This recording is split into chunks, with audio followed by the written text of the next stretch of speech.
60 वर्षाच्या पुढील शेतकऱ्यांना केंद्र सरकार आता दरमहा 3000 रुपये पेन्शन देणार आहे। बघा संपूर्ण माहिती काय आहे। पीएम किसान मानधन योजना नेमकी काय आहे, पात्रता आणि अटी काय आहेत, व्हिडिओमध्ये जाणून घेऊया। त्यामुळे व्हिडिओ शेवटपर्यंत नक्की बघा। पीएम किसान मानधन योजनेद्वारे शेतकऱ्यांना आता केंद्र सरकार दरमहा 3000 रुपये पेन्शन देणार आहे। यासाठी शेतकऱ्यांना 55 ते 200 रुपयांचा प्रीमियम भरावा लागणार आहे।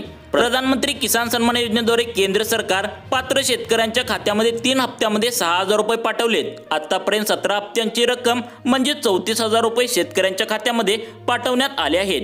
पीएम किसान सन्मान योजनेप्रमाणे प्रधानमंत्री किसान मानधन योजना देखील शेतकऱ्यांसाठी महत्त्वाची आहे। पीएम किसान मानधन योजनेद्वारे शेतकऱ्यांना वयाच्या 60 वर्षानंतर दरमहा 3000 रुपये पेन्शन मिळणार आहे।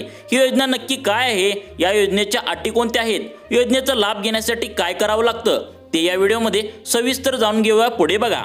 पीएम किसान मानधन योजनेद्वारे शेतकऱ्यांना वयाच्या 60 वर्षानंतर दरमहा 3000 रुपये पेन्शनच्या स्वरूपात आता दिले जाणार आहेत। ही योजना ऐच्छिक असून यामध्ये शेतकऱ्यांना 55 ते 200 रुपये जमा करावे लागणार आहेत। वयाची 60 वर्षे पूर्ण झाल्यानंतर शेतकऱ्यांना आता हे 3000 रुपये मिळणार आहेत। नागरी सुविधा केंद्रातून किंवा राज्य नोडल ऑफिसर यांच्याकडून या योजनेसाठी मोफत नोंदणी आता करता येणार आहे। 18 ते 40 वर्षाच्या दरम्यान वय असणाऱ्या शेतकऱ्यांना 60 वर्षे पूर्ण होईपर्यंत 55 ते 200 रुपयांचा प्रीमियम आता भरावा लागेल। केंद्र सरकार देखील या योजनेत शेतकऱ्यांच्या सोबत पैसे जमा करेल। या योजनेसाठी अर्ज करणाऱ्या शेतकऱ्याकडे 2 हेक्टरपेक्षा कमी शेती असणं आवश्यक आहे।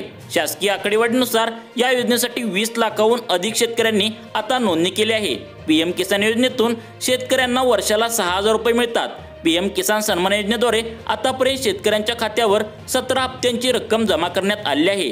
पीएम किसान सन्मान योजनेचा 18वा हप्ता ऑक्टोबर महिन्यात शेतकऱ्यांच्या खात्यावर जमा केला जाण्याची शक्यता आहे। पीएम किसान योजनेचे 6000 रुपये 3 हप्त्यामध्ये शेतकऱ्यांच्या खात्यावर वर्ग केले जातात। या दरम्यान महाराष्ट्र सरकारनं नमो किसान महासन्मान योजना सुरू केली असून पीएम किसान सन्मान योजनेप्रमाणे राज्य सरकार देखील शेतकऱ्यांच्या खात्यावर आता 6000 रुपये जमा करतं। आतापर्यंत 4 हप्त्यांची रक्कम शेतकऱ्यांच्या खात्यात वर्ग करण्यात आली आहे। म्हणजेच महाराष्ट्रातील शेतकऱ्यांना वार्षिक 12000 रुपये मिळतात। मित्रांनो, अशाच प्रकारच्या माहितीपूर्ण व्हिडिओसाठी लाईफ चेंज मोटिवेशन या आमच्या न्यूज चॅनलला नक्की सबस्क्राईब करा।